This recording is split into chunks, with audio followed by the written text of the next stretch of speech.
Good morning, folks. It's a beautiful Thursday here in Minnesota. I'm standing behind this freshly remodeled lake home here. It downpoured most of yesterday and it's nice and hot, so we got a beautiful lake behind us. Nice foggy damp start to a day, but this is going to be a fun one. The clients picked some Icelandic, Swedish sort of colors like this, and they're super exciting. You can see the mock-up there. We got the guys just on site. We did our project walkthrough already here.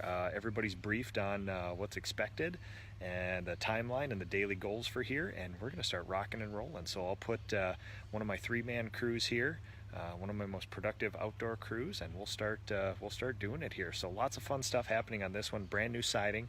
We're going to get in there and do the porch. So that the screens and the windows can get put in. Tarsus, good morning.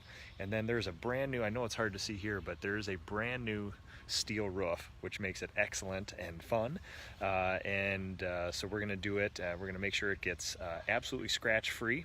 We're gonna do it safely up there, but that's always fun. So we're gonna get started today, get some quick wins under our belt, and then proceed from here. So everybody have a good day, and I'll be doing a couple more job site visits today, and we'll talk to you later.